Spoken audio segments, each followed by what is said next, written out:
yaitu zikir setelah wudu dengan mengucapkan 2 kalimat syahadat.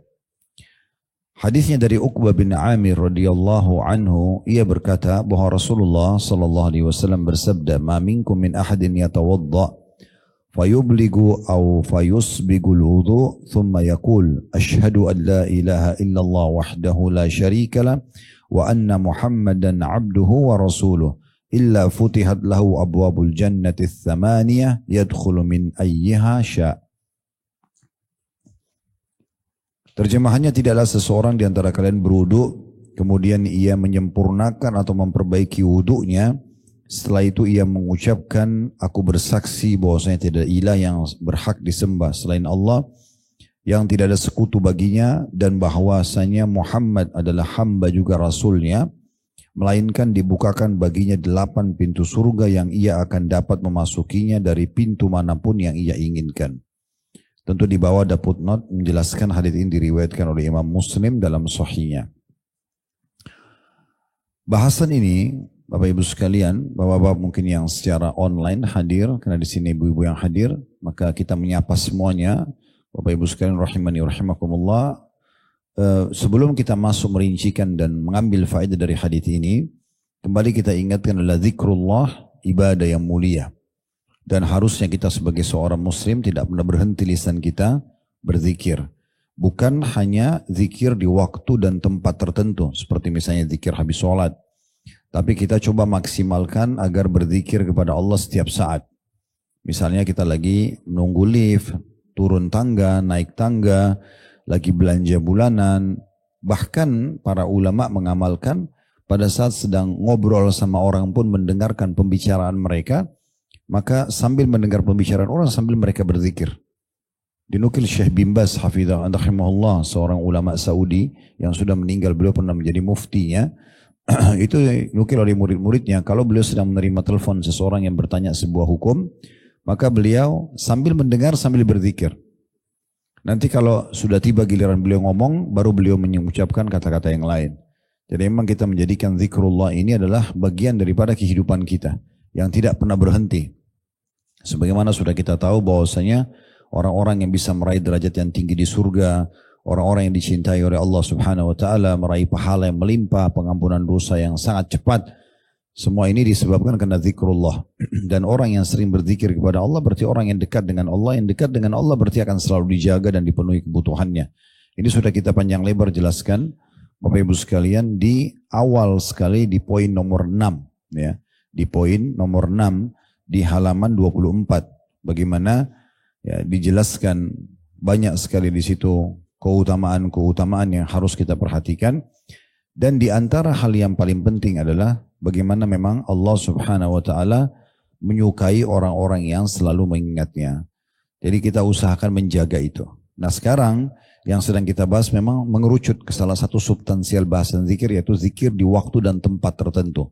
Tapi tadi yang kita singgung di dalam pembukaan kita adalah semua waktu-waktu yang kita lowong gunakan berzikir. Daripada kita belanja, mengambil barang, atau sedang menuju ke sebuah tempat. Kayak tadi misalnya dari pintu ruang building ini masuk sampai ke atas, naik tangga. Ada zikir yang dianjurkan. Ya, Nabi SAW mengatakan kalau kalian sedang naik, menukik, ya, pesawat sedang take off. Kemudian kita lagi naik tangga, mobil kita lagi naik ke pegunungan, itu disunnahkan bertakbir.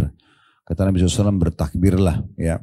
Dan kalau kalian sedang turun, nah waktu itu Nabi SAW sebutkan beliau pulang dari salah satu peperangan, jadi melewati gurun pasir. Gurun pasir itu bergelombang, kadang-kadang naik, kadang-kadang turun. Maka beliau mengatakan kalau kalian sedang naik bertakbirlah, kalau kalian sedang turun bertasbihlah. Jadi kalau pesawat mau landing kita baca subhanallah, subhanallah, atau kita turun dari tangga. Maka semua itu adalah bagian daripada sunnah Nabi SAW. Berapa anak tangga yang kita lewatin? Anggaplah misalnya 20 anak tangga saya dari lantai 1 ke sini tadi misalnya. Saya yakin mungkin lebih dari itu misalnya. Maka berapa banyak yang kita bisa dapatkan pahala dari zikrullah itu. Begitu juga seterusnya ya. Banyak hal-hal yang lain yang bisa kita terapkan dalam hidup kita. Namun yang kami sedang bahas tadi atau singgung adalah zikir secara umum. Ya, zikir secara umum. Nanti kita akan bahas juga ada zikir yang mulia, yaitu zikir masuk ke dalam pasar. Itu luar biasa itu. Ya. Siapa di antara kita yang luput masuk pasar atau masuk mall hanya dengan membaca zikir itu, nanti di poin D-nya kita akan bahas insya Allah, itu mendapatkan 1 juta pahala. Ya, dihapuskan darinya 1 juta dosa. Itu luar biasa gitu. Bukan berarti ada motivasi untuk terbiasa ke pasar, tapi pada saat kita lagi masuk ke pasar atau di mall, bukan hanya sekedar belanja, tapi bagaimana kita dianjurkan berzikir kepada Allah subhanahu wa ta'ala. Dan bahkan dijanjikan pahala yang sangat besar, karena di pasar atau di mall itu godaan syaitan sangat besar. Ya. Sebagaimana ada dalam sebuah hadis disebutkan bahwasanya iblis itu menancapkan bendera dia di pasar-pasar gitu ya. Dia banyak menyesatkan orang di situ dari transaksi riba, dari manipulasi data, dari kebohongan-kebohongan dan segala macam hal. Baik, sekarang kita ngerucut membahas poin B-nya. Di antara hal yang harus diperhatikan karena kita dalam setiap hari pasti berwudu, ada zikir yang dibaca habis wudu. Mudah sekali, yaitu 2 kalimat syahadat. Ya, 2 kalimat syahadat. Kalau Bapak Ibu ucapkan ini setelah wudu, setiap kali habis wudu. Wudu ini tentu tidak dikerjakan hanya untuk sholat ya. Di dalam bab wudu itu kita kerjakan wudu setiap saat. Yang paling baik adalah setiap batal wudu, wudu lagi. Itu yang paling baik ya. Kemudian kita tahu ada wudu, mau sholat, kemudian ada wudu pada saat mau tidur. Ya, kemudian ada wudu pada saat orang tidur, ini ada 2 ya. Mau tidur biasa, wudu dulu, kalau meninggal maka dalam keadaan fitrah, nanti dalam keadaan Islam, dalam hadis begitu disebutkan, atau orang dalam keadaan junub, habis hubungan biologis dan belum sempat mandi, maka sunnah Nabi SAW adalah berwudu dulu, kemudian baru tidur. Tidak apa-apa ditunda mandinya, tapi dalam kondisi berwudu. Itu sudah disebutkan juga oleh dalam banyak hadis berhubungan dengan masalah itu. Itu juga kita disunnahkan berwudu pada saat akan mengulangi biologis itu, sebagaimana dijelaskan dalam hadis Nabi alaihi salatu wassalam. Begitu juga pada saat kita lagi emosi. Kata Nabi SAW, kalau kalian emosi, berdiri duduklah. Kalau duduk masih juga emosi, berbaringlah. Kalau masih emosi juga, maka berwuduklah. Karena wudhu itu akan menghilangkan gangguan syaitan. Jadi wudhu ini banyak sekali. Ya. Nah, yang dianjurkan di sini adalah setiap kali wudhu. Jadi bukan hanya wudhu sholat. Kenapa kami rincikan ini? Karena banyak orang berpikir wudhu itu hanya untuk sholat. Padahal sebenarnya tidak. Wudhu itu digunakan atau dilakukan kapan saja. Terutama tadi kalau Anda mau mengamalkan setiap batal wudu, wudu lagi. Ini manfaatnya besar sekali ya. Kalau Bapak Ibu bisa jaga, karena setiap tiba waktu sholat kita bisa tidak telat. Kita langsung sholat saja. Sebagai contoh misalnya kalau kita sudah terbiasa wudu, dari wudu ke wudu lagi. Misal contoh di mobil, Anda lagi jalan lupa tadi di rumah sholat duha. Bisa sholat di mobil sambil duduk. Tapi dalam kondisi berwudu, kalau enggak kan harus keluar lagi cari tempat wudu misalnya. Sementara sholat sunnah itu boleh dikerjakan berdiri ataupun duduk. Nabi SAW pernah mengerjakan sholat duha di atas unta beliau dalam perjalanan, dan kemanapun arah kiblat itu terarah. Jadi tidak harus ke arah kiblat. Kayak kita lagi di kereta, lagi di bus, lagi di mobil, lagi di pesawat, ya udah sholat duduk. Nah, itu terutama sholat sunnah gitu ya. Kalau sholat wajib nanti darurat sekali. Baru kemudian dibolehkan sholat duduk, kayak orang sakit misalnya, atau orang betul-betul tidak memungkinkan dia berdiri ya.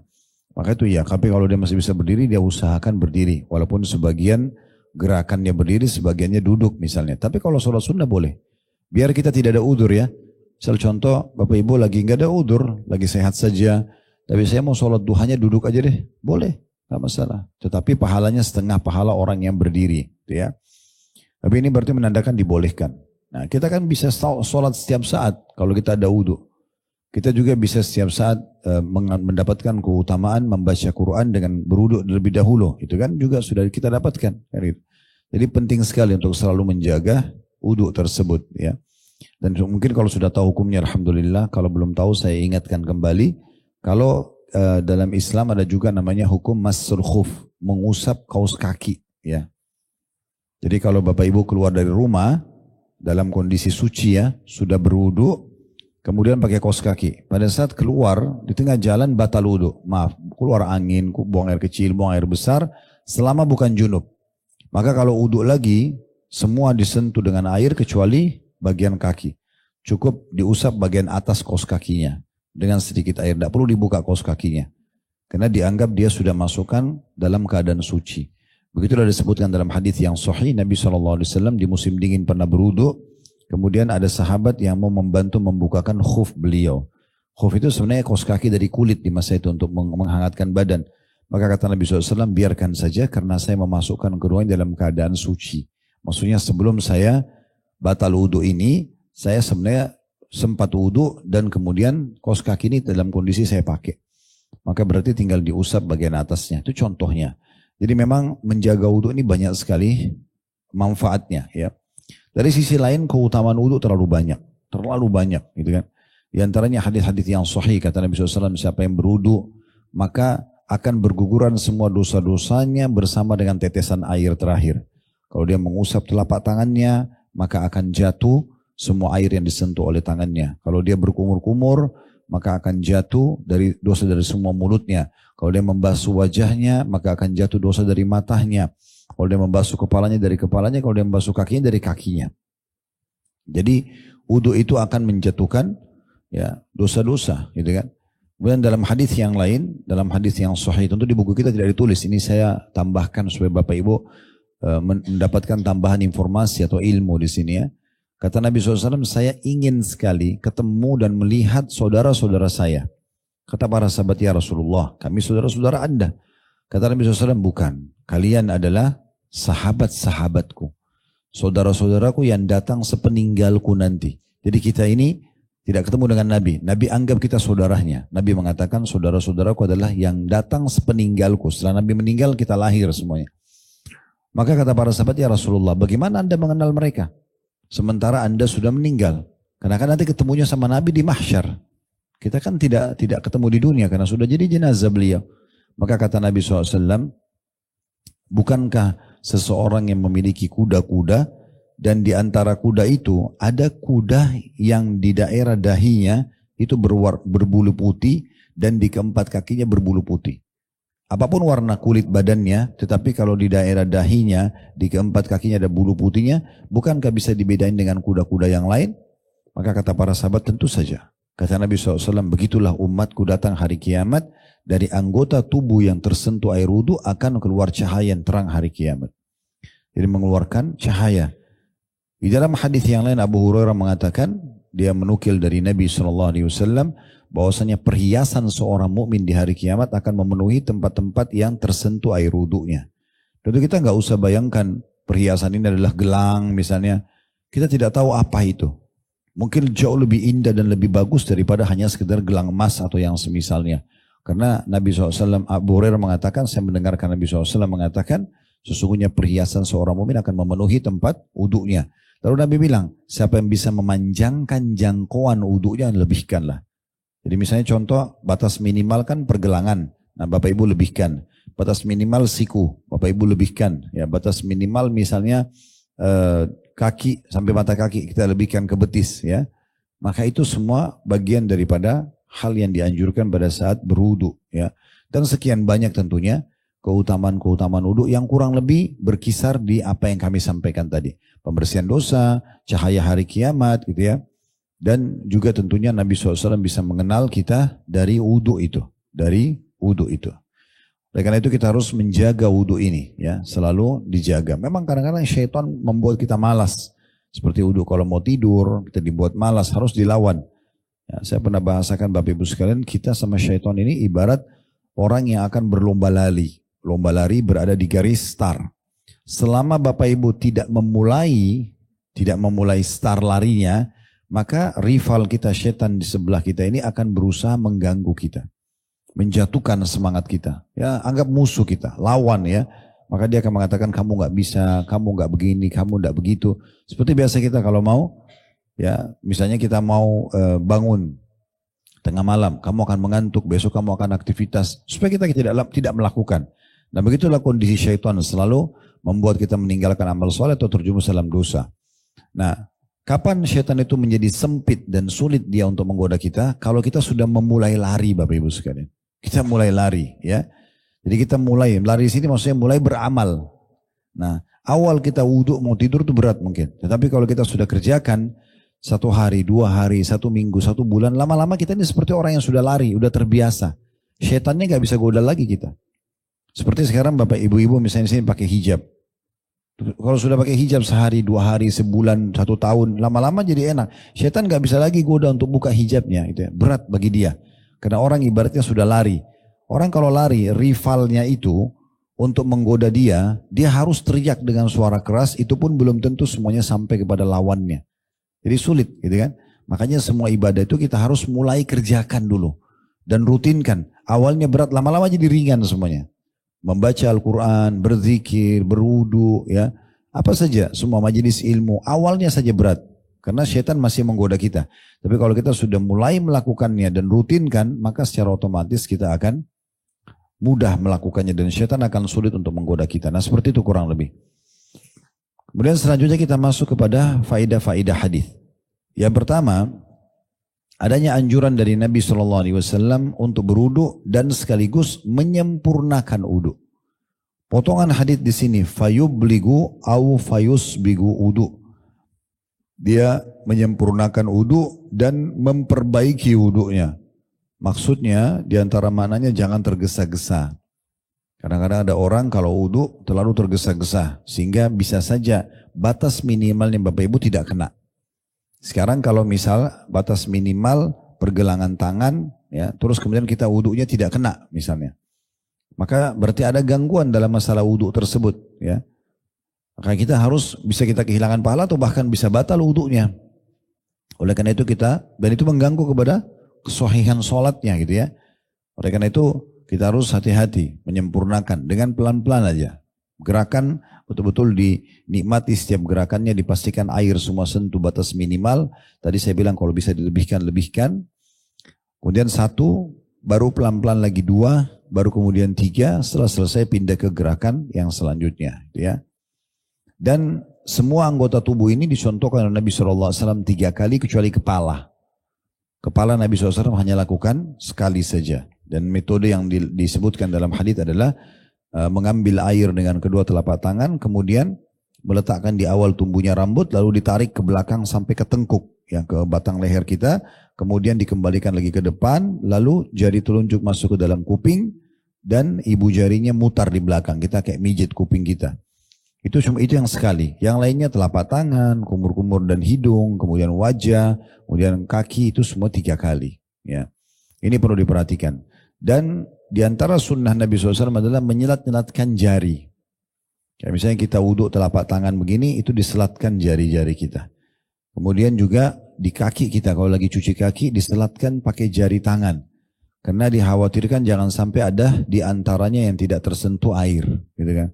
Sehingga wudhunya bisa tidak sah. Makanya sunnahnya adalah menyelat-nyelatkan air di antara jari-jari.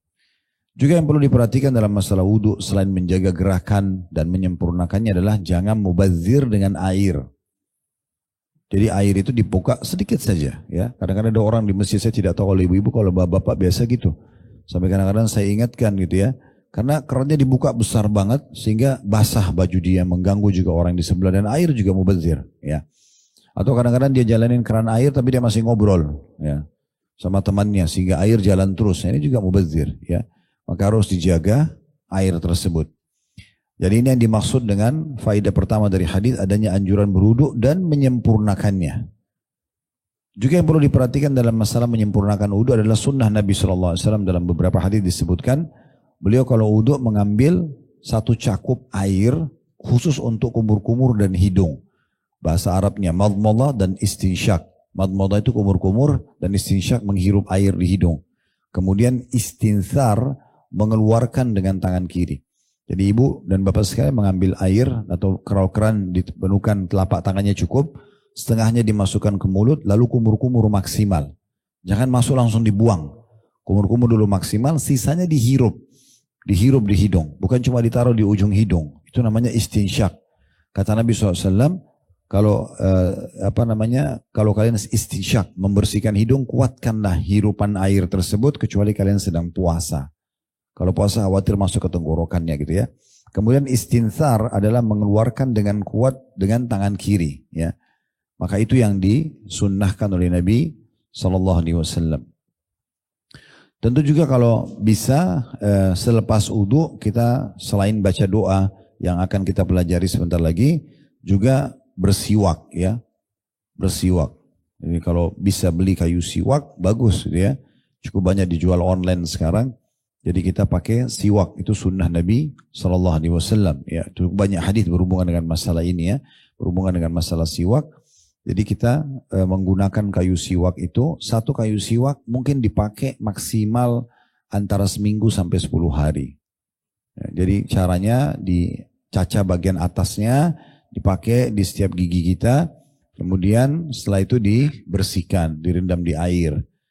Nah, biasanya kalau di Timur Tengah itu sudah dijual kayak tempatnya untuk disimpan gitu ya. Nanti kemudian dipotong lagi, besok dipakai lagi yang baru cacaannya. Nanti satu kayu itu bisa habis. Jangan satu kayu siwak dipakai setahun ya. Nah, itu ada orang gitu, kalau kotor banget kadang-kadang itu. Ini orang akhirnya menganggap itu jorok, padahal sebenarnya bukan begitu caranya.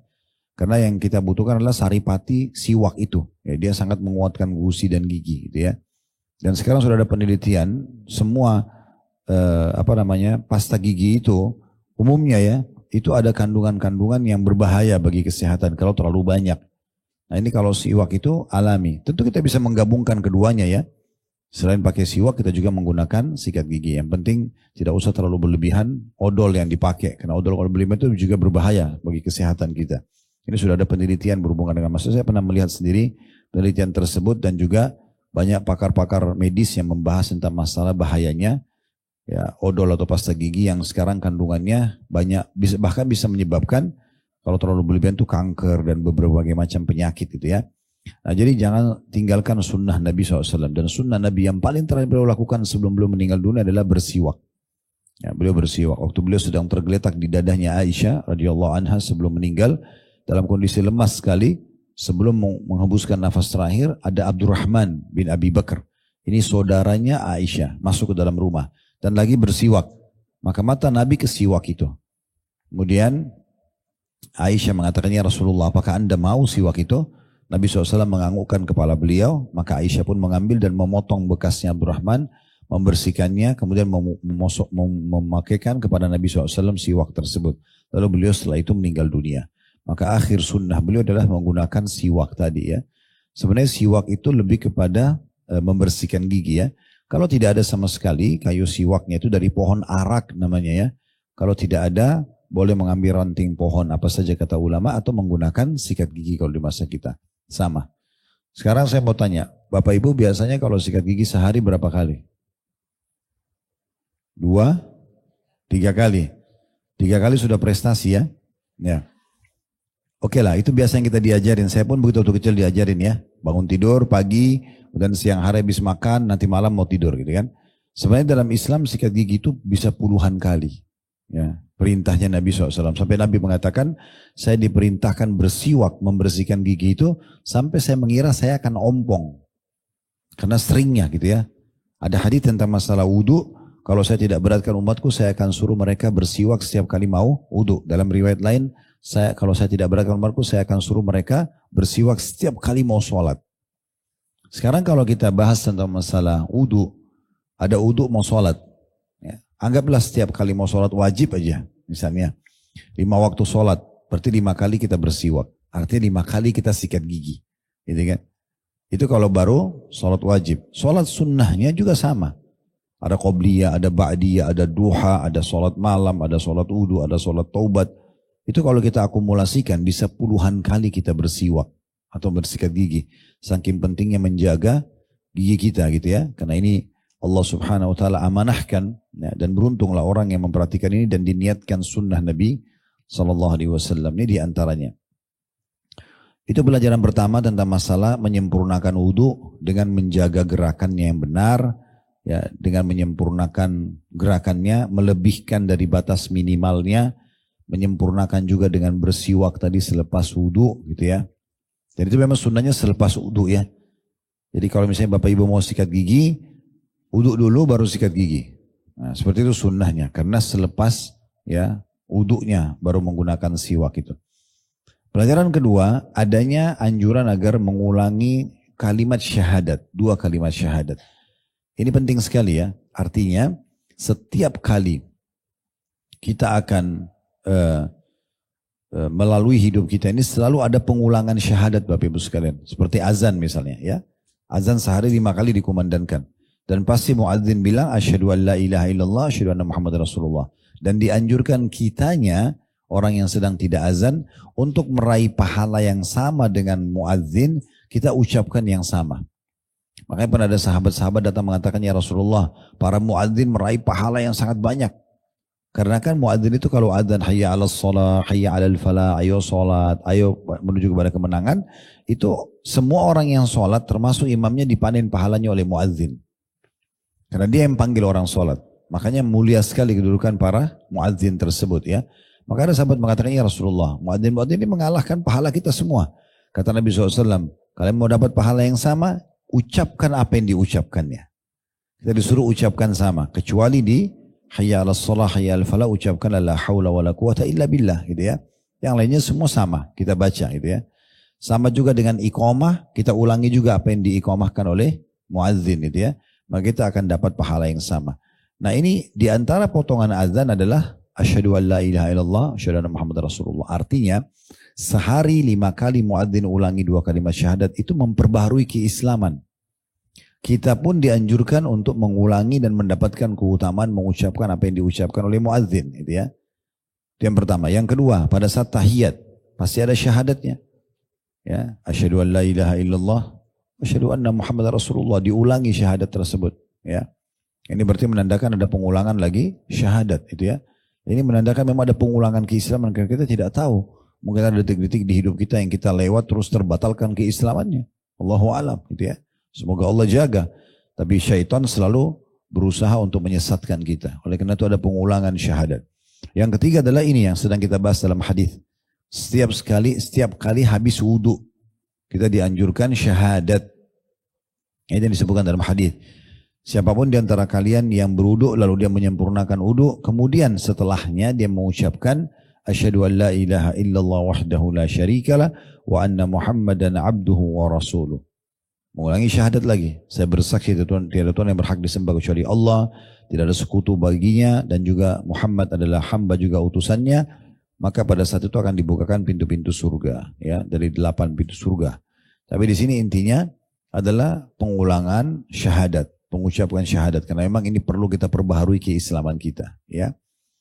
Kemudian selanjutnya pelajaran ketiga yang bisa diambil dari hadis adalah keutamaan mengucap berwudu kalau digabung antara wudu dengan 2 kalimat syahadat, karena mendapatkan jaminan masuk ke dalam surga, ya, jaminan masuk ke dalam surga.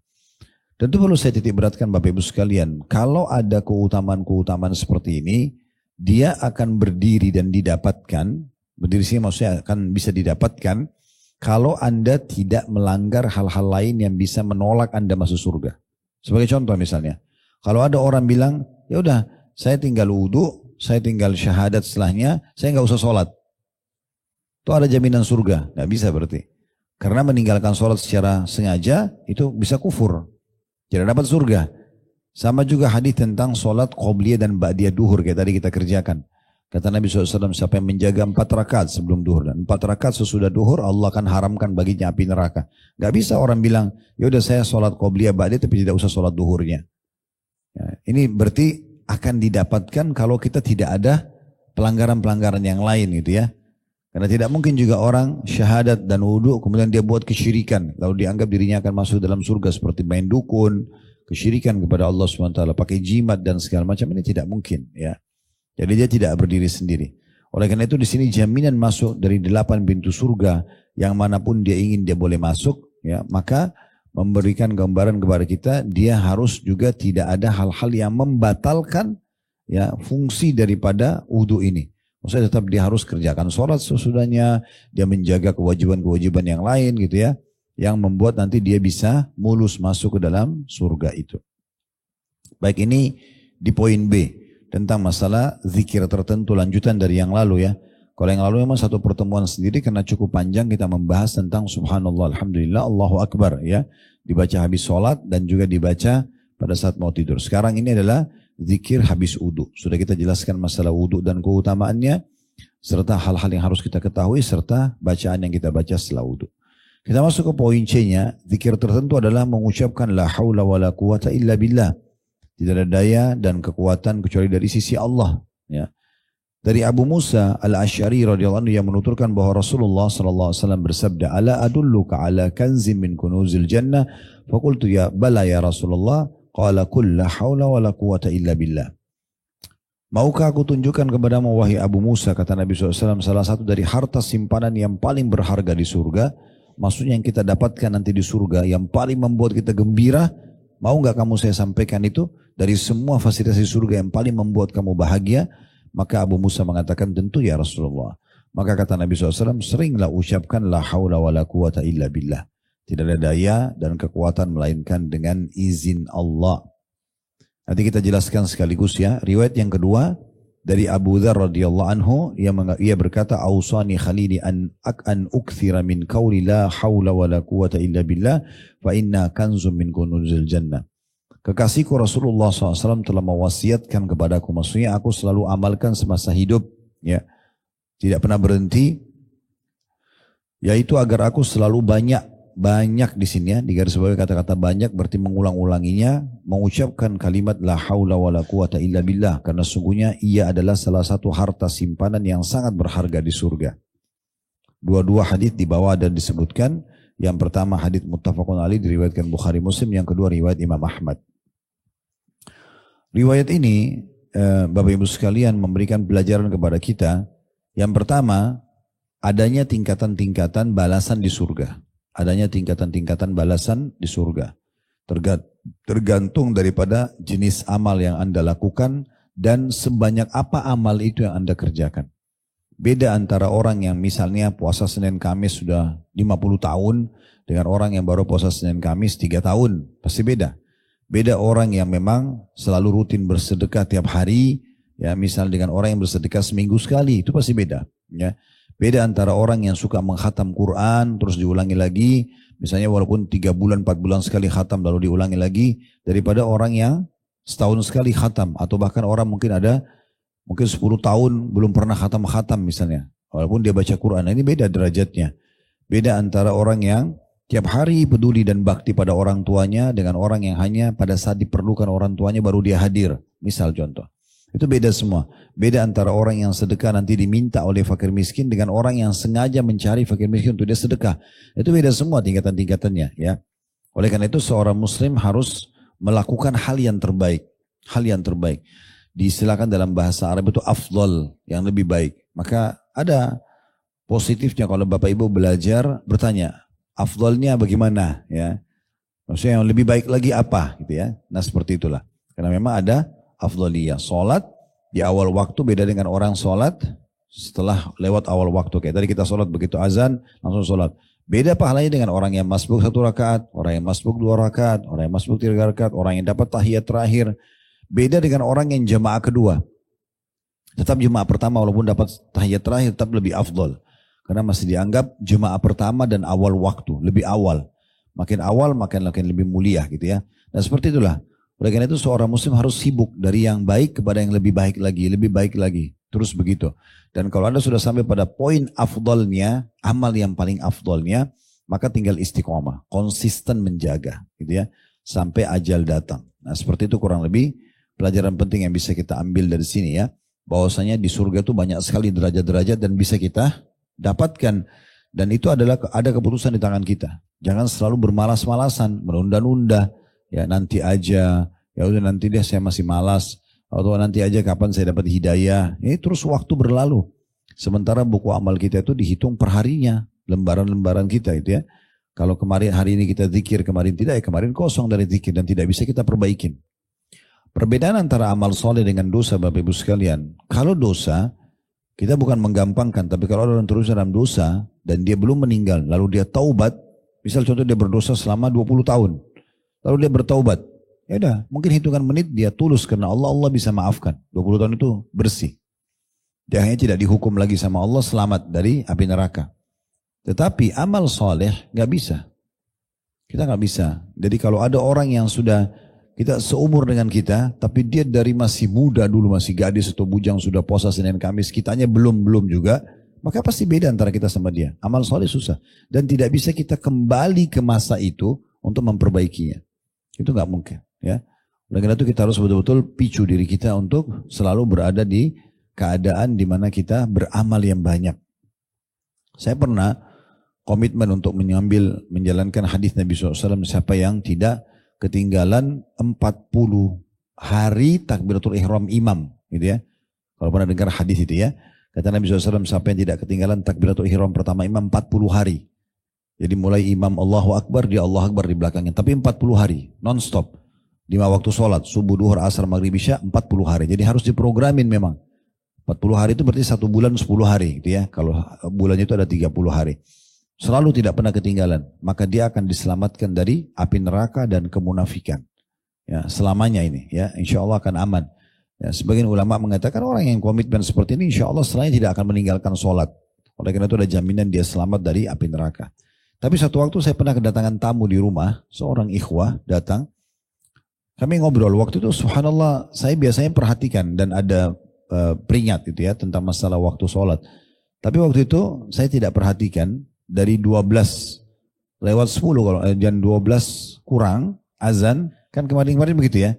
Jam 12 kurang, 11.50, 11.53, naik terus. Sekarang sudah jam 12 lewat sekian menit ya. 12 lewat 2 lewat 3. Nanti akan terus ini sampai 12 lewat 10 biasanya ya. Makin dekat ke musim hujan maka makin mundur gitu ya. Waktu itu ada transisi subhanallah. Saya biasa ngandalin azan karena terdengar dekat rumah ada masjid gitu ya. Waktu itu ada tamu lagi ngobrol dan saya ingatnya waktu itu masih jam 12 lewat ya. Itu masih jam 12 lewat. Tapi ada perubahan waktu sehingga azan mundur. Hanya berapa menit saja sebenarnya. Dan kebetulan mikrofon masih dekat rumah lagi off. Sehingga muadzinnya azan kita nggak dengar. Terus saya lihat kok jam 12 lewat 10 kok belum azan gitu ya. Terus saya bilang sama tamu, itu, ayo kita jalan sekarang ke masjid. Saya boncengan motor sama-sama. Pas tiba di masjid, subhanallah, itu saya selalu jadikan bahan introspeksi diri buat diri saya. Dan saya sampaikan di ceramah, bukan aib itu.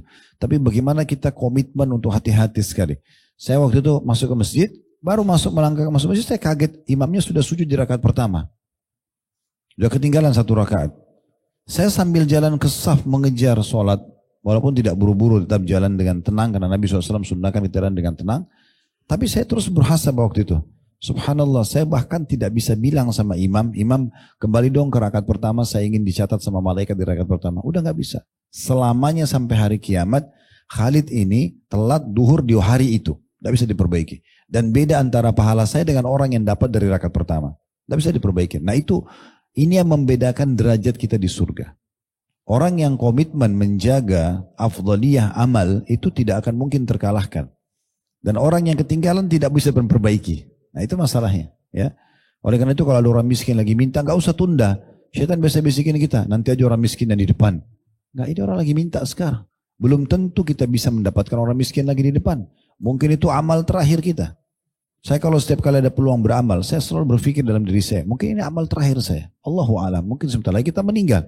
Kita nggak tahu. Orang meninggal itu tidak harus sakit, tidak harus tabrakan. Bisa ajalnya datang dilihat malaikat tiba-tiba cabut ruhnya. Maka dia akan menyesal dengan amal itu kan. Saya juga pernah keluar di Kampung Melayu dari satu majelis ta'lim waktu itu ibu-ibu semuanya. Mungkin yang hadir antara 300 sampai 400 orang di satu ruangan gitu. Tidak terlalu besar tapi ramai. Setelah azan duhur dari jam 10 waktu setengah 11 sampai menjelang duhur. Azan duhur kami berhenti setelah tanya jawab. Saya begitu keluar ada satu ibu. Kelihatan bajunya memang kumuh sekali beliau. Miskin udah gendong anak. Kasih isyarat tangan mau minta uang. Saya sudah niat mau bantu sebenarnya. Cuma di pikiran saya waktu itu antara bantu dengan lagi azan. Saya juga tidak mau ketinggalan takbiratul ihram pertama imam. Ada juga sholat qobliyah. Ada juga saf pertama bagi laki-laki. Ada doa antara azan iqamah. Banyak sekali keutamaan ini. Saya bilang sama ibu nanti ya selepas sholat ya. Karena saya juga parkir mobil di situ. Dan saya ke masjid. Habis setelah saya sholat ba'diyah duhur, saya keluar, cari ibu itu sudah tidak ada. Tiba-tiba saya merasa menyesal. Kenapa saya nggak bantu ya tadi? Saya naik mobil Bapak Ibu sekarang, saya mutar 3 kali lokasi, tidak ketemu ibu yang sama. Lalu saya berpikir, subhanallah begitu mudahnya syaitan menabrakkan ya, tanda kutip di sini antara satu amal dengan amal lain. Sebenarnya berapa detik sih kita ambil uang di kantong kasih orang itu? Kan sebenarnya tadi saya berpikir kalau saya ambil korek uang di kantong saya kasih gak usah tunggu habis sholat. Mungkin anaknya sakit, mungkin dia sudah kelaparan. Dan peluang untuk orang yang itu sudah tidak ada. Mungkin sedekah untuk orang lain ada. Tapi pada saat itu sebenarnya bisa dicatat di buku amal kita oleh malaikat kita sedang sedekah. Kan gitu. Nah makanya jangan sia-siakan peluang itu. Setiap kali ada kesempatan beramal soleh jangan ditunda. Karena kita tidak tahu. Mungkin itu adalah amal terakhir kita. Ya, mungkin itu yang membedakan derajat kita yang tinggi dengan orang-orang lain di surga sana. Oleh karena itu jangan disia-siakan. Oke lah, yang lalu sudah berlalu tapi kita mulai sekarang ke depannya memperbaiki masalah itu. Nah di surga itu banyak sekali nanti perbedaan-perbedaan antara orang yang rajin dan teliti dalam amal dengan orang yang malas-malasan dengan amal. Itu pasti akan beda sekali derajatnya di surga. Ya. Dan Nabi SAW pernah Bapak Ibu sekalian di malam hari lagi gemerlapan bintang-bintang di langit. Kemudian beliau mengatakan, apakah kalian lihat bintang-bintang itu? Kata para sahabat, iya ya Rasulullah. Kata Nabi SAW, demi zat yang jiwaku dalam genggaman maksud demi Allah, nanti kalian di surga kalian akan lihat istana-istana di surga seperti kalian lihat bintang-bintang itu. Maksudnya jaraknya jauh, kalian cuma lihat cahaya-cahaya terang. Karena bedanya derajatnya. Lalu kata para sahabat, ya Rasulullah, apakah itu istana para nabi-nabi? Sehingga bedanya antara bumi sama langit? Kata Nabi SAW, bukan. Orang-orang soleh dari umatku. Jadi derajat kita tuh antara kita sama orang yang rajin beramal tuh antara langit sama bumi. Gini. Karena rutinnya mereka. Padahal sebenarnya kita juga punya potensi yang sama untuk melakukannya. Kan? Semua orang punya peluang untuk sholat malam. Semua orang peluang untuk zikir habis sholat. Semua orang peluang bisa uduk batal uduk lagi. Orang punya peluang baca Quran, zikir dan seterusnya lah. Sedekah, jenguk orang sakit, bantu orang itu semua orang punya peluang. Cuma kadang-kadang kita suka menunda-nunda. Padahal sebenarnya penundaan itu belum tentu membuat kita punya peluang untuk mengamalkan lagi nanti. Ya, belum tentu kita dapat peluangnya. Nah seperti itulah. Pelajaran kedua yang bisa diambil adalah kedudukan la haula wa la quwata illa billah. Karena dia adalah harta simpanan terbaik di surga. Saya sudah sempat singgung tadi. Maksudnya nanti kalau kita diberikan balasan di surga Bapak Ibu sekalian. Kita akan merasa la haula wa la quwata illa billah paling istimewa. Ya. Apa yang akan dikasih Allahu a'lam. Tapi jelas dia adalah sesuatu yang fasilitas di surga yang paling mewah, yang paling bagus. Itulah la haula wala quwata illa billah. Dari sisi lain ini biasanya kalau kami lagi bimbing umroh, kalau lagi sa'i, biasanya saya pandu jemaah untuk sa'i yang pertama zikir, baca ini misalnya istighfar 100 kali, sa'i kedua baca salawat 100 kali, sa'i ketiga baca la haula wala quwata illa billah, sambil saya sebutkan keutamaannya. Nah di antara keutamaan la haula wala quwata illa billah tidak ditulis di buku kita ini. Pernah ada suami istri di masa Nabi Muhammad SAW, Bapak Ibu sekalian, anak mereka masih bujang ikut berperang. Waktu pasukan itu pulang, semuanya pulang kecuali anak mereka. Terus waktu kedua suami istri tanya teman-teman anaknya, mereka bilang kami tidak tahu. Hilang tiba-tiba gitu. Enggak ditahu apakah dia meninggal, ditawan oleh musuh, enggak tahu. Dimakan hewan, buas, enggak tahu. Maka kedua suami istri datang kepada Nabi SAW lalu mengatakan, ya Rasulullah, begini kejadiannya. Apa saran Anda? Kalau anak kami maksudnya jelas-jelas mati syahid, oke lah. Kita tahu sudah mati.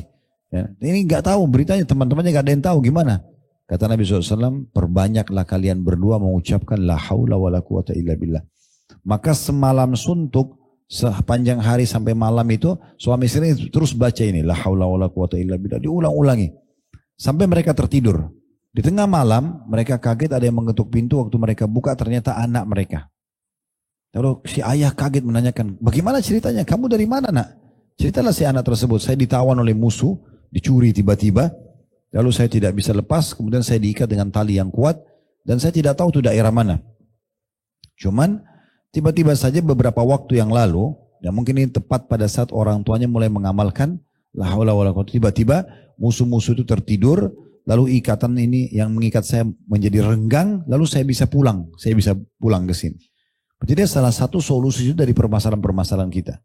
Sering mengucapkan la haula wala quwata illa billah. Lagi ada masalah apapun dari hal yang kecil sampai yang besar, sering ucapkan ini sebagai zikir kita. Berarti di dunia ada manfaatnya, di akhirat juga kita akan dapat harta simpanan yang terbaik.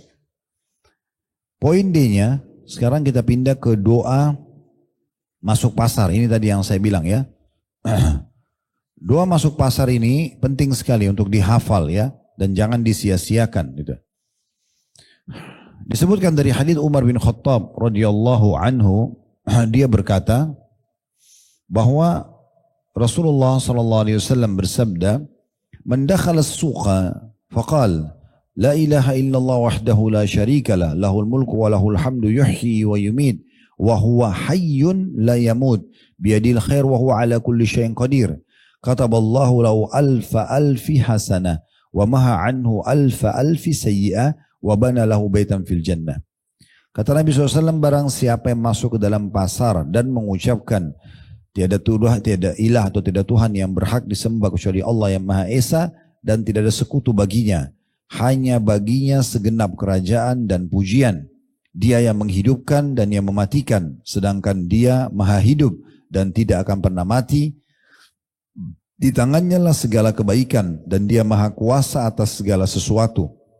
Itu tadi ya, la ilaha illallah wahdahu la syarikalah, lahul mulku wa lahul hamdu yuhyi wa yumit wa huwa hayyun la yamut, biyadihil khair wa huwa ala kulli syai'in qadir.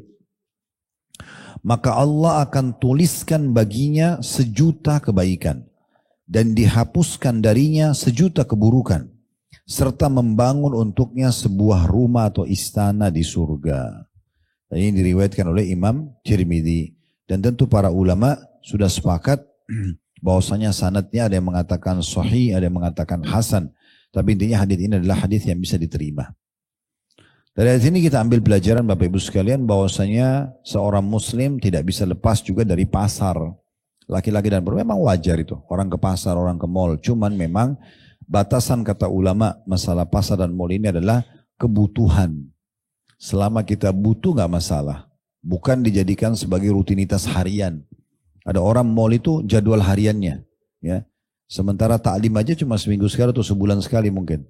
Tapi mall setiap hari. Gitu kan. Jadikan sebagai tempat nongkrong. Ini juga keliru. Ya. Kalau ada hajat nggak ada masalah. Misalnya Anda pedagang. Memang buka toko. Harus jaga tokonya. Itu lain. Ya. Ini ulama mengatakan ini pengecualian. Atau ada orang yang pergi pasar atau mall. Memang hajatnya. Dia perlu untuk beli kebutuhannya. Nggak ada masalah. Tapi kalau hanya untuk buang-buang waktu, ini tidak dianjurkan. Ya.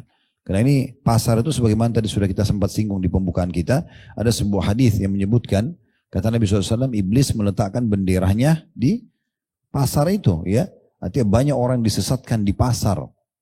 Dari transaksi riba, dari kezaliman, manipulasi data, apalah kebohongan-kebohongan terjadi. Belum orang yang tersingkap auratnya. Kalau sekarang banyak dengan musik-musiknya dan segala macam hal lah ya. Maka kalau darurat, butuh, ya silahkan. Kalau tidak, maka sebaiknya dihindari. Ya. Nah ini pasar memang wajar. Nabi SAW juga pernah masuk pasar. Tapi bukan menjadi sebuah rutinitas. Para sahabat juga masuk ke dalam pasar. Bahkan disebutkan dalam ayat Al-Quran, kalau nabi-nabi pun diciptakan oleh Allah SWT dan diizinkan untuk masuk ke pasar. Mereka juga punya pasangan hidup, mereka punya anak-anak. Tetapi pasar ini sekali lagi sesuai dengan kebutuhan. Kalau enggak, jangan habiskan waktu di pasar gitu ya. Seperti kalau Ramadan kadang-kadang ada orang baru buka mal jam 10 sudah masuk. Kenapa? Mau nunggu buka puasa. Buka puasa jam berapa gitu kan. Masuk mal jam berapa gitu kan. Untuk apa? Kalau memang sudah jam habis asar mungkin masih normal lah ya. Tapi kalau dari jam 10 pagi begitu buka sudah nongkrong di sana. Ini untuk apa? Habisin waktu. Dari kopi ke kopi akhirnya sakit mah gitu kan. Kadang-kadang duduk. Ini juga terlalu berlebihan ya. Artinya pasar boleh tapi ada batasannya Bapak Ibu sekalian ya. Ada batasan untuk masuk ke dalam pasar dan mall. Kemudian yang kedua, adanya anjuran zikir ini. Kalau kita masuk ke dalam pasar. Ya ini mudah sekali dihafal ya. Oleh karena itu saya berharap jangan bubar dari majelis kecuali sudah dihafal ini ya. Karena zikir ringan ya. La ilaha illallah wahdahu la syarikalah lahul mulku wa lahul hamdu yuhyi wa yumit wa huwa hayyun la yamut biyadil khair wa huwa ala kulli syai'in qadir. Itu zikir yang pendek ya. Insya Allah ringan, kalau diniatkan mau dibaca bagus ya. Dan kalau bisa ada ini di foto, ditaruh di handphone. Jadi kalau setiap masuk mall ingat, gitu kan? Atau masuk pasar. Karena tidak mungkin bawa buku ini kan. Ya. Jadi mungkin bisa sambil dilihat, ya, dirutinkan. Tadi saya bilang, kapan kita tidak lupa kalau kita sudah rutin melakukannya. Syaitan juga tidak mudah membuat kita lupa ya. Sayang sekali. Karena pahalanya 1.000.000 ya.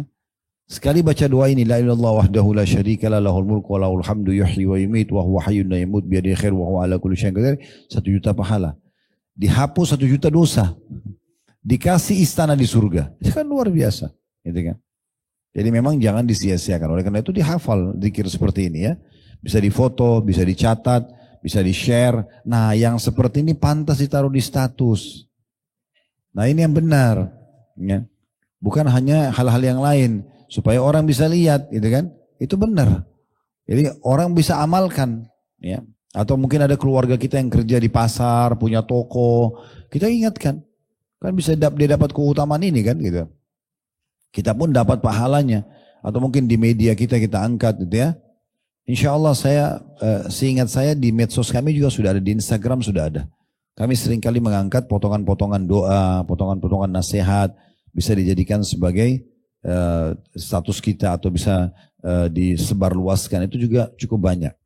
Tapi intinya zikir ini sayang sekali kalau luput ya dari kita, dan biasanya kita masih lupa kalau belum dimulai. Makanya sering dimulai ya kalau kita masuk pasar, lewat pasar, ini semua sama gitu ya. Kemudian pelajaran yang ketiga yang bisa diambil adalah besarnya pahala yang didapatkan dari zikir ini dan bagaimana luasnya rahmatnya Allah. Zikir cuma sebatas ini saja, ya. Mungkin kalau kita bilang 2 baris cuma 2 baris, ya. Dan zikir mentauhidkan Allah Subhanahu wa taala, la ilaha illallah wahdahu la syarikalah, tidak ada Tuhan yang berhak disembah kecuali Allah, tidak ada sekutu bersamanya, ya. Lahul mulku wa lahul hamdu, miliknya kerajaan dan puji-pujian, wa huwa ala kulli syai'. Lahul mulku wa lahul hamdu yuhyi wa yumit, ya. Dia Maha hidup dan dia menghidupkan dan mematikan, wa huwa hayyun la yamut, dia Maha hidup dan tidak pernah mati, wa huwa ala biyadil khair, di tangannya kebaikan, wa huwa ala kulli syai'in qadir, dan dia mampu ya atau berkuasa atas segala sesuatunya. Maka kalau kita baca ini berarti kita mentauhidkan Allah Subhanahu wa taala, kita menepis kesyirikan ya. Karena syaitan biasa membuat kita syirik kepada Allah Subhanahu wa taala, kita menepis dengan itu dan kita akui kerajaan Allah Subhanahu wa taala, kemahahidupannya, mirip dengan ayat kursi juga ya. Allahu la ilaha illa huwal hayyul qayyum. Al hayyul qayyum ini artinya maha hidup dan terus-menerus mengurus makhluknya. Ini menepis kesamaan atau orang yang menyamakan antara Allah sebagai pencipta dengan makhluk. Karena makhluk mati. Kalau Allah SWT tidak mati, hidup selamanya. Nah ini salah satu sifatnya kata ulama, karena adanya yuhyi wa yumit, ya. Ini menandakan karena salah satu sifat mulia ini, ya, maka Allah Subhanahu wa taala berikan keutamaan besar, ya. Ini mirip juga dengan istighfar, kalau saya astagfirullahal azim alladzi la ilaha illa huwal hayyul qayyum wa atubu ilaih, ya. Ada juga al-hayy, Allah yang maha hidup di situ ya. Maka karena kemuliaan sifat ini Allah Subhanahu wa taala berikan juga kemuliaan yang sangat besar. Dan ini juga menandakan Bapak Ibu sekalian bahwasanya Allah tidak membatasi balasan bagi seorang hamba. 1 juta pahala ini luar biasa ya. Dihapus 1 juta dosa ya. Itu luar biasa. Kemudian diberikan istana di surga. Itu berarti 3 keutamaan sekaligus didapatkan. Pelajaran terakhir yang keempat yang bisa kita ambil dari doa ini dan keutamaannya adalah bahwasanya pahala itu sangat mudah untuk didapatkan dan dilipat gandakan. Sebagaimana dosa juga nggak boleh dianggap remeh.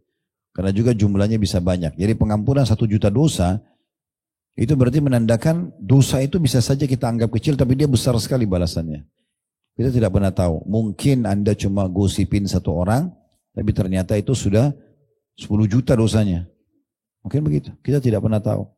Ini pernah kami singgung di penjelasan tentang masalah keutamaan puasa hari Arafah, gitu ya. Kan diantaranya mengampuni dosa setahun yang lalu dan setahun akan datang. Nah, kadang-kadang ada orang menganggap, oh berarti diampuni dosa nih setahun. Ya, seakan-akan ya sudahlah, berarti saya bebas buat dosa. Dia lupa, bisa saja satu gosip dia itu dosanya 10 tahun. Kita tidak tahu.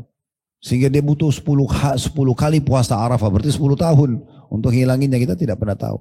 Ya. Allah Subhanahu wa taala merahasiakan Bapak Ibu sekalian kadar bobot pahala tertentu ya. Dia tidak disebutkan misalnya sholat 5 waktu itu pahalanya sama dengan 5 gunung. Nggak disebutin itu ya. Atau misalnya kadarnya sekian ya. Banyak istana yang didapatkan, misalnya 1000 istana, nggak disebutkan seperti itu.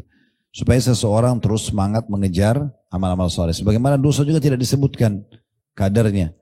Ada juga hadis tentang masalah orang yang memelihara anjing kan gitu. Kata Nabi SAW, orang yang memelihara anjing di rumahnya itu akan dihapus darinya setiap hari 2 gunung pahala. Sekarang ini 2 gunung pahala berarti banyak banget gitu ya. Berarti menandakan memang kita kalau berbuat amal, bisa saja kita cuma sholat sunnah kayak tadi, pahalanya sudah 100 gunung, kita tidak tahu. Mungkin ada senyum dengan seorang muslim, pahalanya 3 gunung, kita tidak pernah tahu. Makanya Nabi SAW mengatakan, la tahkirana minal ma'rufi syai', jangan kalian pelit-pelit dengan satu kebaikan. Karena kita tidak pernah tahu kadar pahalanya. Ya, apalagi kalau sudah akumulasi. Kayak tadi kita contoh, orang yang sudah 10 tahun puasa Senin Kamis dengan orang yang baru 3 tahun atau orang yang belum pernah mengamalkan itu beda. Apalagi kalau sudah diakumulasikan, kan akan banyak. Nah seperti itulah memahaminya. Oleh karena itu kita harus lebih perhatian lagi terhadap amal-amal kita dan hati-hati dari dosa-dosa yang kita lakukan. Allahu a'lam. Baik, ini bahasan kita insya Allah. Kalau ada pertanyaan silahkan. Sudah hampir 1:30 kurang lebih. Dan tandahin tolong, kita akan lanjutkan di poin E-nya ya. Nanti kita akan bahas zikir pada saat hendak mau tidur ya. Ini di antara zikir-zikir yang dianjurkan kita untuk baca nanti ya. Dan kita akan sebutkan nanti insya Allah ke depannya tentang adab-adab tidur juga ya. Sehingga kita bisa mengamalkan dalam hidup kita. Baik, sampai sini kalau ada yang bertanya silakan. Baik, bismillah. Assalamualaikum warahmatullahi wabarakatuh. Waalaikumsalam. Semoga Allah selalu memberikan rahmatnya pada Ustadz dan semua jemaah peserta kajian. Afwan Ustadz, mengenai zikir setelah wudhu, apakah harus dibacakan di luar toilet atau tempat wudhu? Apakah bisa di tempat wudhu atau toilet itu tapi di dalam hati? Jadi yang tidak boleh zikir Bapak Ibu sekalian di WC-nya. Ya, di WC. Kalau seandainya di rumah, dan di masa kita sekarang kan sudah begitu semua ya. Kamar mandi kita itu kan bersatu antara wastafel, shower mandi, sama kloset ya. Di shower dan di wastafel boleh zikir. Jadi misalnya kita mau wudhu di wastafel, kan anjurannya baca bismillah kalau mau wudhu ya. Bismillah. Tidak mungkin kita tinggalkan, sementara kita wudhunya di wastafel situ misalnya. Atau kita lagi mandi di shower, habis mandi kita mau wudhu. Nah, dianjurkan juga kita baca bismillah. Itu tidak masalah. Di kloset tempat buang air, maaf, itu tidak boleh. Tidak boleh zikir sama sekali, secara mutlak. Baik tulisan atau lisan ya. Seperti contoh orang bawa handphone, lagi di WC. Lalu ada dia baca WA temannya lagi salam. Tidak boleh dia jawab waalaikumsalam, walaupun tulisan. Karena itu zikrullah. Itu diantara zikrullah, jadi nggak boleh. Ya. Jadi betul-betul tinggalkan. Karena hukum zikir itu, tulisan atau lisan sama. Misalnya kita bilang dengan lisan assalamualaikum, dengan kita tulisan assalamualaikum sama. Ya, hukumnya sama. Oleh karena itu kita tinggalkan. Tapi kalau di tempat lain tidak masalah. Ini pernah saya dapat pengalaman dari guru kami, Dr. Shalih Suhaimi Hafidahullah. Beliau pada saat itu pernah menikah sama orang kita, orang Indonesia. Dan kebetulan istri beliau itu adalah murid kami gitu kan. Ini salah satu ulama yang ngajar di Masjid Nabawi. Dan pada saat itu awal sekali menikah sempat ketemu di hotel sini waktu dia mau jemput istrinya bawa ke Madinah ya. Dan saya yang siapin kebetulan fasilitas hotelnya di Jakarta Pusat waktu itu. Ambil suite room dan istrinya waktu itu masih belum bisa bahasa Arab. Tentu sekarang sudah berbaur, sudah tinggal di sana, tapi waktu itu masih memang belum bisa bahasa Arab. Jadi saya ada di ruang tamu karena suite room ada kamar sendiri. Waktu saya datang mau jemput Syekh untuk pergi gitu kan. Maka istrinya dari dalam kamar bilang, Ustaz tolong tanyakan kepada Syekh. Tadi waktu beliau masuk kamar mandi, saya ingat betul tuh tanya begitu ya. Tapi dari belakang kamar, jadi tertutup. Jadi saya tidak, dia juga istri beliau. Dan beliau kata, saya tolong tanyakan Syekh Ustaz. Tadi waktu Syekh masuk kamar mandi, kok dia waktu di wastafel berzikir, bilang bismillah waktu mau wudu itu ya. Bagaimana hukumnya? Saya terjemahkan ke Syekh, bagaimana hukumnya? Maka Syekh jelaskan seperti tadi. Beliau mengatakan kalau di wastafelnya, kalau di showernya itu tidak. Tapi kalau di klosetnya nggak boleh. Kalau masa dulu memang tempat mandi dan WC itu dipisah. Karena itu ya. Mungkin kalau rumah-rumah tradisional dulu-dulu itu masih dipisah itu ya. Di mall juga dipisah ya. Kan WC sendiri. Itu di WC mall itu nggak boleh zikir sama sekali tuh. Karena nggak ada kecuali WC atau toilet aja itu ya. Ya. Tapi kalau kita sudah keluar dari pintu klosetnya, kita ke wastafelnya, nah itu sama hukumnya kan. Berarti sudah boleh. Ya. Ditulis Bu, ditaruh di belakang. Nanti dikasih kameramen. Kalau mau bertanya dikasih ke belakang. Iya. Fadlan. Untuk wudhu sebelum tidur, kemudian 10 menit setelahnya kita buang angin dan kita belum bisa tidur nyenyak. Apakah kita harus mengulang kembali wudhu dan zikir wudhunya? Yang pertama harus difahami dulu wudhu yang kita bahas sebelum tidur ini hukumnya sunnah ya. Artinya Bapak Ibu kerjakan atau tidak berdosa, tapi kehilangan pahala. Ada satu bahasan dalam agama kita masalah keimanan ya. Itu namanya muru'ah. Muru'ah itu menjaga hubungan baik dengan Allah. Nah, kalau Anda mau masuk ke bab ini, bahasan ini, berarti Anda peka sekali memang dalam mengerjakan perintah dan meninggalkan larangan. Itu namanya bab muru'ah, ya. Maka sebagai contoh misalnya kayak tadi, orang udah wudu, kemudian batal wudu, dia belum tidur, masih ngobrol sama suami, ngobrol sama istri, masih ada aktivitas, dia sudah niat tadi wudu mau tidur, lalu batal. Maka kalau Anda mau masuk ke level iman ini, Anda wudu lagi. Memang begitu, karena memang tujuannya tidur dalam keadaan wudu. Memang tidur dalam keadaan wudu. Ada hadis yang menyebutkan, orang yang tidur dalam keadaan wudu lalu meninggal, dia dalam keadaan fitrah. Dia dalam keadaan fitrah, maksudnya dalam keadaan Islam, meninggal dalam keadaan Islam. Allahu a'lam. Jadi pernah ada disebutkan kisah para salafus soleh, dulu orang-orang soleh sebelum kita, di musim dingin yang luar biasa, beliau sudah wudu, kemudian batal, musim dingin. Tapi karena inginnya menjaga ini, maka beliau wudu lagi. Beliau wudu lagi. Ada juga di antara mereka yang junub, kemudian mandi, gitu kan? Ternyata dia tertidur, mimpi, junub, dia mandi lagi, gitu kan? Jadi memang sudah begitu. Mereka karena ingin menjaga hubungan baik dengan Allah Subhanahu wa taala.